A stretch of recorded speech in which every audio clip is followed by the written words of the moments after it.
बिस्मिल्लाहिर्रहमानिर्रहीम। एक सवाल है। सवाल ये है कि अक्सर लोग ये कह रहे हैं कि बलागत कोर्स शुरू करवाया गया, इसका फ़ायदा क्या है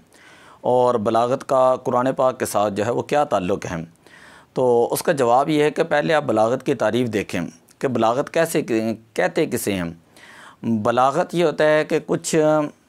उलूम को इस्तेमाल करने के बाद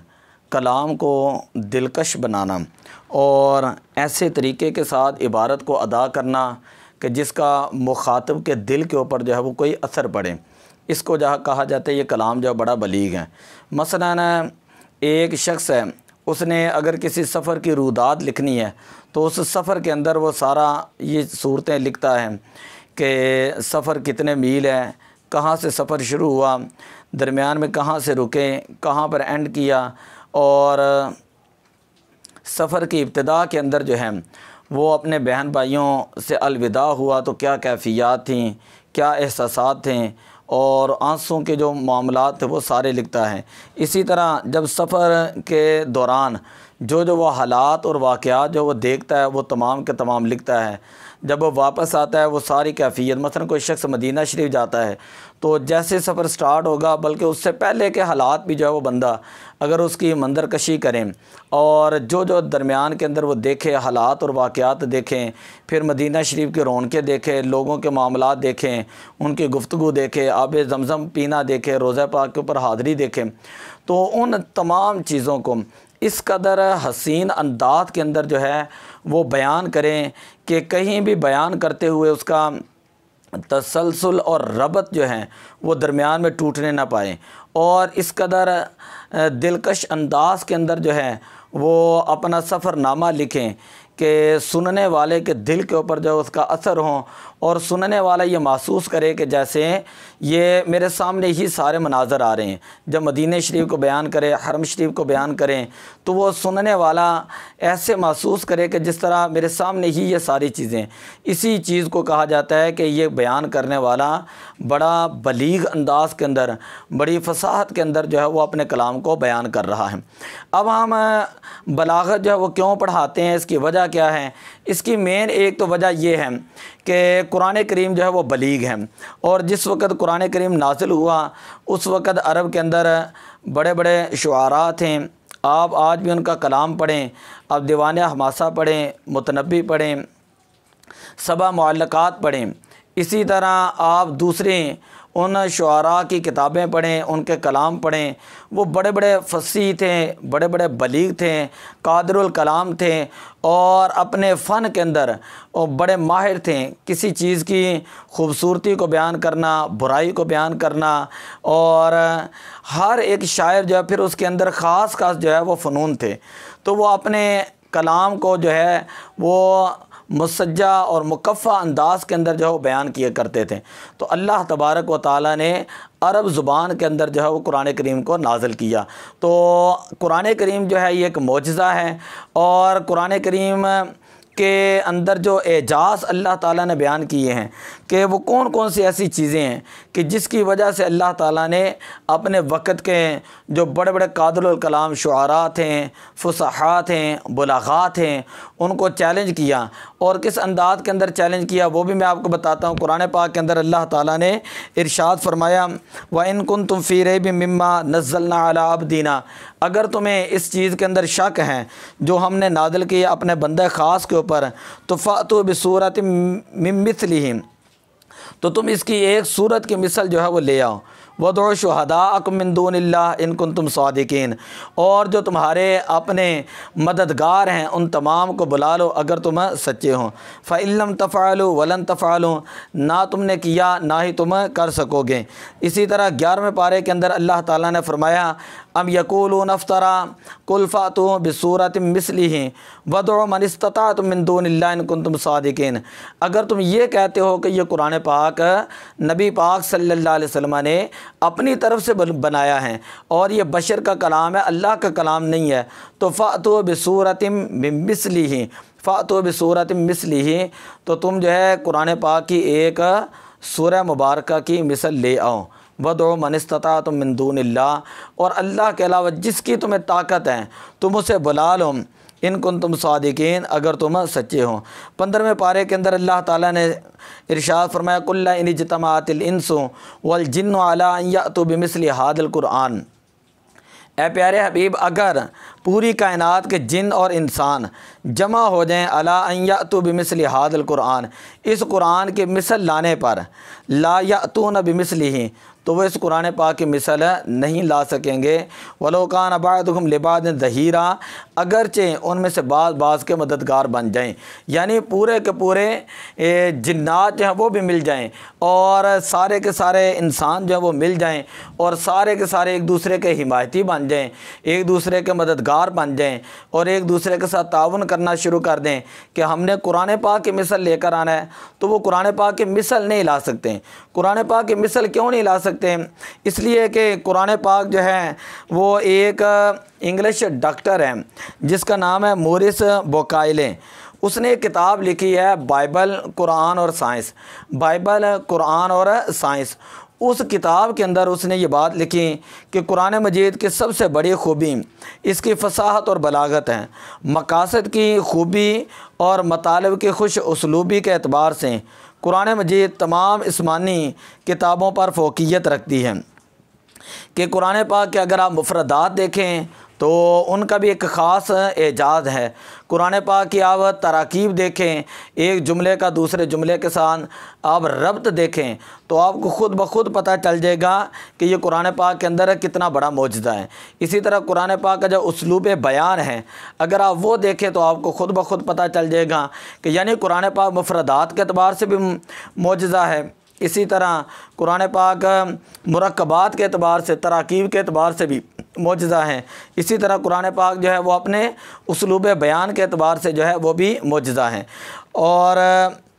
काज़ी अबू बकर बाकलानी अपनी किताब एजाज़ुल कुरान में 10 बलागत के वजूहात बयान करते हैं और हर नौ के एजाज़ को साबित करते हैं। मतलब उन्होंने वहाँ पर एजाज़ को बयान किया, तशबीह को बयान किया, इस्तिआरा को बयान किया, फ़वासिल को बयान किया, तजानस को बयान किया, तसरीफ़ को बयान किया, तज़मीन को बयान किया, मुबालगा को बयान किया, हुस्न बयान को बयान किया और फिर कुरान पाक को जो है उसकी आयात ली और साथ उन्होंने वहाँ पर मुंतबी किया और बताया कि कुरान पाक हर जहत के एतबार से जो है वो एक अजीम जो है वो मौजज़ा है। तो बलागत इसलिए पढ़ाई जाती है कि ताकि पता चल जाए लोगों को कि कुरान पाक जो है, कुरान पाक की 114 सूरतें जो हैं उसके अंदर अल्लाह ताला ने कुछ आयात जो हैं वो बयान किए हैं जिनको आयात बय्यनात कहा जाता है, कुछ आयात बयान की हैं जिनको आयात मुक़त्ताआत कहा जाता है, कुछ आयात बयान की हैं जिनको आयात मुक़त्ता जो है मुक़त्ताआत बयान, मुशब्बहात बयान कहा जाता है। यानी आयात बय्यनात, आयात मुक़त्ताआत और आयात तशबीहात, यानी 3 तरह की आयात अल्लाह ताला ने कुरान पाक के अंदर बयान की। फिर अल्लाह ताला ने कुरान पाक के अंदर नासिख और मनसूख उसको जो है बयान किया। फिर कुरान पाक के अंदर तारीख़ को बयान किया। फिर कुरान पाक के अंदर पहली उम्मतों के जो वाक़यात हैं उनको बयान किया। फिर कुरान पाक के अंदर जो है वो इतनी फसाहत और बलागत है कि एक वाक़े से जब दूसरे वाक़े की तरफ गए, यानी जिस तरह गायब से हादर की तरफ, हादर से मुतकल्लिम की तरफ, मुतकल्लिम से मुखातब की तरफ जब जो है वो कलाम को मुंतकिल किया गया तो उसके अंदर इतनी फसाहत है, इतनी बलागत है कि सुनने वाले को महसूस ही नहीं होता कि हमने कुरान पाक को जो है वो अब जो है दूसरे वाक़े की तरफ मुंतकिल हो चुके हैं। ठीक है, इतने इसे कहा जाता है इल्तिफ़ात, इतने बलीगाना अंदाज के अंदर जो अल्लाह ताला ने कुरान पाक को बयान किया। तो जो उलमा ने बड़ी तफसील के साथ जो है कुरान पाक के फसाहत को बयान किया है, बलागत को बयान किया है और कुछ चीज़ों को बयान किया है, तो उसका मतलब ये है कि ताकि इंसान जो है कुरान पाक को अच्छे तरीके के साथ पढ़ सके। वगरना यही कुरान है जिसके बारे में अल्लाह ताला ने इरशाद फरमाया युदिल्लु बिही कसीरा व यहदी बिही कसीरा। बहुत सारे लोग ऐसे हैं जो कुरान करीम को पढ़कर गुमराह हो गए और बहुत सारे लोग ऐसे हैं जो कुरान करीम को पढ़कर हिदायत पा गए। तो अगर तो आप मिसाल के तौर पे एक आयत पढ़ते हैं, आयत भी ठीक है, उसका माना भी ठीक है, ठीक है, लेकिन अगर आप उसका जो है वो शान नज़ूल गलत बयान कर दें तो इंसान उसी वक्त गुमराह हो जाता है। कि अगर आप कुरान पाक के अंदर जो आयतें अल्लाह ताला ने बुतों के बारे में नाज़िल की हैं, आप बुतों की बजाय वही आयात जो है अल्लाह के वलियों के बारे में चिस्पा कर दें। अब देखिए वहाँ पर कुरान पाक का लफ्ज़ी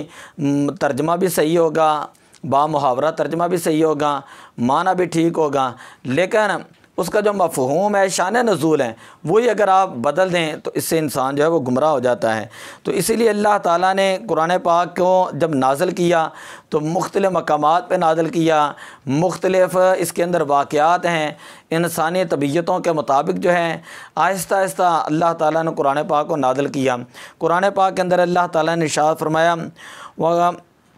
व क़ुरआनन फ़रक़नाहु लितक़रअहु अलन्नास अला मुक्सिन व नज़्ज़लनाहु तंज़ीला, कि कुरान करीम को हमने जुदा जुदा करके उतारा ताकि आप इसे लोगों पर ठहर ठहर कर पढ़ें, और हमने इसे रफ्ता रफ्ता हालात के मुताबिक तदरीजन जो है वो कुरान पाक को नाज़िल किया है। तो कुरान पाक तदरीजन नाज़िल हुआ। फिर इसी तरह कुरान पाक के अंदर नासिख़ और मनसूख़ का इल्म है, जो मैंने बताया कि अल्लाह ताला ने कुरान पाक के अंदर इरशाद फरमाया क़वाइदा बद्दलना आयत मकान आयतिन वल्लाहु अअलमु बिमा युनज़्ज़िलु क़ालू इन्नमा अंत मुफ्तर बल अक्सरुहुम ला यअलमून, कि जब एक आयत करीमा नाज़िल होती और उसको जो है वो बदल दिया जाता, उसका हुक्म बदल दिया जाता, तो वो काफ़िर लोग एतराज़ करते कि ये तो अपनी तरह से गढ़ा हुआ है। तो अल्लाह ताला ने इरशाद फरमाया बल अक्सरुहुम ला यअलमून, अक्सर उनमें से जो है वो जानते नहीं है। मा नंसख़ मिन आयतिन औ नुनसिहा नअति बिखैर मिनहा व मिस्लिहा, जब हम कोई आयत जो है वो मनसूख़ करते हैं तो हम उससे बेहतर लेकर आते हैं, और मिस्लिहा या उसी आयत करीमा की मिसल लेकर आते हैं। अलम तालम अन्नल्लाह अला कुल्ली शैइन कदीर, क्या आपको ना पता कि अल्लाह ताला जो है वह हर शय पर कादिर है। इसी तरह जब आप देखते हैं शराब का हुक्म नाज़िल हुआ तो उसके बारे में अल्लाह ताला ने सबसे पहले उसकी मज़म्मत बयान की और उसकी बराई बयान की, और फरमाया वयसअलूनका अनिल खम्रि वल मैसिर, ए प्यारे हबीब आपसे शराब और जुए के बारे में पूछते हैं। कुल फ़ीहिमा इस्मुन व कबीरुन, कुल फ़ीहिमा इस्मुन कबीरुन, के बता दीजिए कि इसके अंदर जो है वो बहुत बड़ा गुनाह है, बड़े बड़े गुनाह इसके अंदर हैं। वह मनाफ़िउ लिन्नास, और इसके अंदर लोगों के मुनाफ़े भी हैं, लेकिन वह इस्मुहुमा अकबर मिन नफ़इहिमा, के शराब का गुनाह जो है वो इसके नफ़े से जो है वो ज़्यादा है। फिर दूसरी मरतबा अल्लाह ताला ने हुक्म नाज़िल करके फरमाया या अय्युहल्लज़ीना आमनू ला तक़रबुस्सलाह व अंतुम सुकारा, कि तुमने नमाज के करीब नहीं जाना जब तुम ने जो है जब तुम नशे की हालत में हो, जब तुम शराब जब तुमने पी हो। तो पहले हुक्म था जिसके अंदर बताया कि शराब का गुनाह बहुत बड़ा है। दूसरी आयत के अंदर अल्लाह ताला ने फिर और हुक्म ताकीदन नाज़िल कर दिया कि तुमने नमाज के अंदर जो है वो शराब की हालत में नहीं जाना। तीसरी मरतबा फिर अल्लाह ताला ने यह बयान फरमाया या अय्युहल्लज़ीना आमनू इन्नमल खम्रु वल मैसिरु वल अंसाब वल अज़लाम रिज्सुम मिन अमलि शैतान फज्तनिबूहु लअल्लकुम तुफ़्लिहून। तीसरी मरतबा अल्लाह ताला ने फरमाया कि ये शैतान का अमल है, तुमने इससे बाद रहना है ताकि तुम फलाह और कामयाबी हासिल करो। तो कुरान करीम जो है वो बलीग है। आज तक कुरान पाक की मिसल जो है वो कोई नहीं ला सका, चूँकि कुरान पाक ने क़यामत तक रहना था। अब देखें आज के जदीद दौर के अंदर साइंस ने कितनी तरक्की कर ली है, हर चीज़ जो है ईजाद की जा रही है, जदीद तरीन टेक्नोलॉजी मौजूद है, कंप्यूटर है, लैपटॉप है, मोबाइल है, आला से आला जो है टेक्नोलॉजी आ चुकी है। लेकिन इतना कुछ करने के बावजूद कायनात के सारे यहूदी में मिल जाएं, सारे ईसाई भी मिल जाएं, बल्कि पूरी दुनिया मिल जाएं, जो भी मज़ाहिब हों सारे के सारे मिल जाएं, तो मिलकर भी जो है वो कुरान पाक की मिसल नहीं ला सकते। क्यों कुरान पाक की मिसल नहीं ला सकते? इसलिए कि कुरान पाक अल्लाह का कलाम है, और कुरान पाक एक फसीह कलाम है, कुरान पाक एक बलीग कलाम है। कुरान पाक के अंदर इस्तिआरात का इस्तेमाल है, कुरान पाक के अंदर तशबीहात का इस्तेमाल है, कुरान पाक के अंदर वो बलागत के उसूल बयान किए गए हैं जो दुनिया के बड़े बड़े शुआरा भी अपना कलाम जब लिखने लगते हैं तो वो उससे आजिज़ आ सकते हैं। इसीलिए आला हज़रत रहमतुल्लाह अलैह फरमाते हैं तेरे आगे यूं ही दबे लचे फुसहा अरब के बरे बरे, कि या रसूलल्लाह आपका कलाम और हुज़ूर अलैहिस्सलातु वस्सलाम का कलाम भी जवामिउल कलिम में से होता, और आपके ज़ुबान मुबारक से जो कुरान करीम जो है वो जब सहाबा कराम जो है सुनते हैं तो क्या उनकी कैफियत होती, ये एक अलग जो है वो मौजू बन जाएगा। तो कहने का मतलब ये है कि जब अहले अरब के जो बड़े बड़े कादरुल कलाम शुआरा बुलगा फुसहा कलाम लिखते तो वो खाने काबे की दीवार के साथ उसको लगा लेते हैं, और लगाने का मकसद ये था कि अगर इससे कोई आला कलाम लिख सकता है तो वो अपना कलाम यहाँ पर लगा देगा, पहला कलाम यहाँ से हटा देगा। लेकिन जब कुरान पाक नाज़िल हुआ और उसकी इन्ना आतईना कल कौसर सूरत, ये कुरान पाक के साथ, ये कुरान पाक की सूरत है, खाना काबा के दीवारों के साथ जो है इसको लगाया गया, तो जो शुआरा आते हैं वो आकर देखते, वो कहते कि ये किसी इंसान का कलाम नहीं है। तो कुरान पाक चूँकि अल्लाह का कलाम है और फसीह व बलीग कलाम है, और फ़ौरन इसको जो है वो समझ नहीं आ जाता कि आप एक चीज़ पढ़ें, एक ही आयत पढ़ें तो आप ये समझें कि मुझे मुकम्मल महारत हासिल हो चुकी है, दूसरी जगह पर पढ़ेंगे तो फिर आपको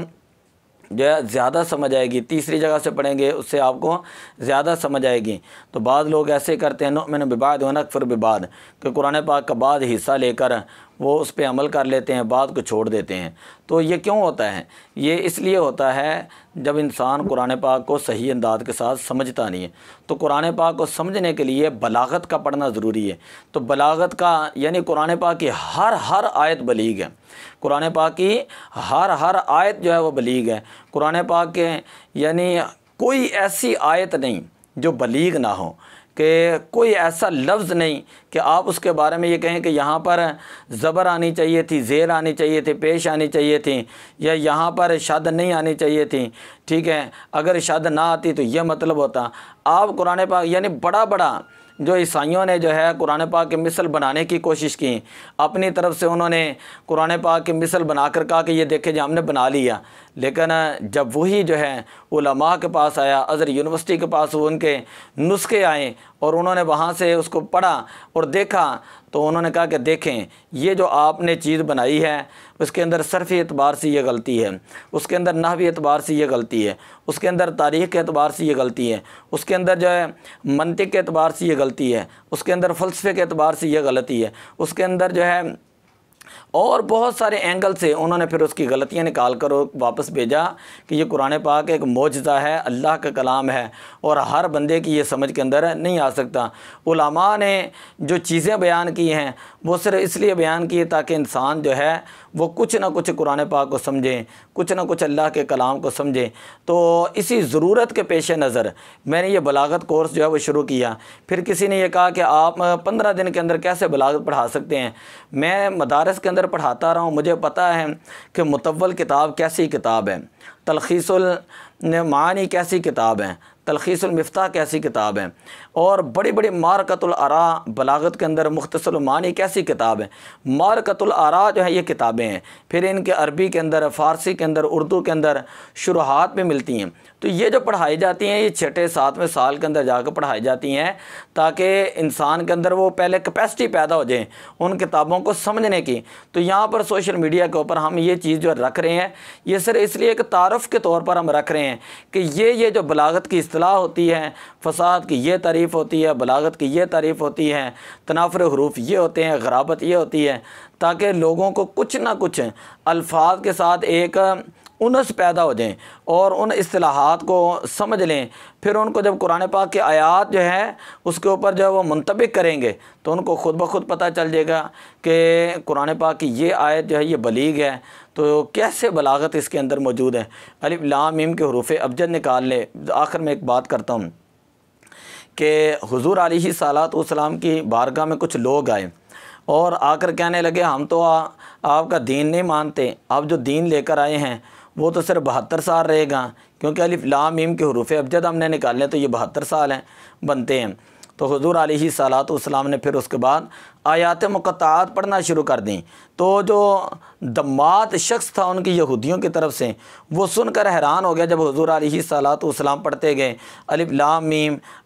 मीम रा हा मीम आइन सीन क़ाफ, फिर